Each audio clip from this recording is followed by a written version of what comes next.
gue mau nanya nih sama lo.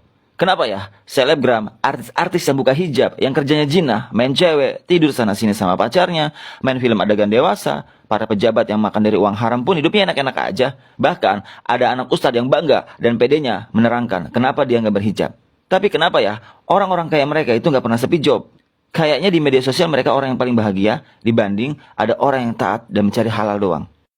Sekarang gue tanya sama lo, lawan kata dari cinta apa? Benci? Bukan. Lawan dari kata cinta adalah pengabaian dan tidak peduli. Kalau benci, masih ada unsur memperhatikan, masih dianggap ada. Tapi kalau pengabaian dan tidak peduli, kita sudah tidak dianggap ada. Terus, apa hubungannya sama pertanyaan gua? Tentu saja ada hubungannya. Lo perhatikan, Quran Surat Al-An'am ayat 44. Maka ketika mereka melupakan peringatan yang telah diberikan kepada mereka, suruh pakai hijab malah lepas hijab, mulai mentingin meeting daripada sholat, bahkan sampai nggak sholat. Suruh jangan dekati zina malah pacaran dan berzina. Suruh jangan minum alkohol malah minum alkohol dan mabok. Nggak apa-apa minum alkohol, kan ada urusan bisnis sama bule. Dan mereka pun mengabaikan peringatan-peringatan yang ada. Dan ayat selanjutnya bilang, kami pun membukakan pintu-pintu segala sesuatu kesenangan untuk mereka. Lo bayangin, pintu-pintu kesenangan dibuka, segala peluang-peluang dunia dibuka. Kesenangannya, hingar-bingarnya, serta kelalaiannya. Makanya kita suka lihat maksiatnya jalan, orderan bisnisnya juga membludak. Endorse di mana-mana, postingannya nggak pernah sepi. Malamnya konser, paginya diving, siangnya minum alkohol, malamnya joget lagi. Kayak nggak pernah ada sedihnya gitu.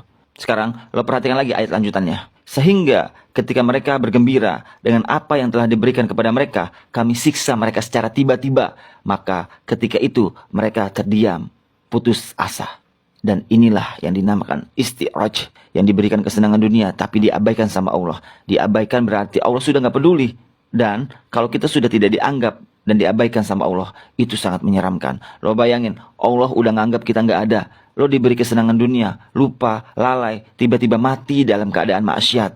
Ingat, azab itu bukan hanya angin topan, gempa bumi, banjir, dan lain-lain. Tapi dikasih segala kesenangan dunia sampai kita lupa siapa yang menciptakan kita.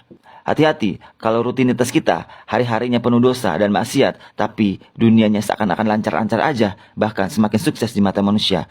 Jangan-jangan kita lagi diabaikan sama Allah, lagi kena isti'raj. Jadi cepatlah bertaubat sebelum terlambat.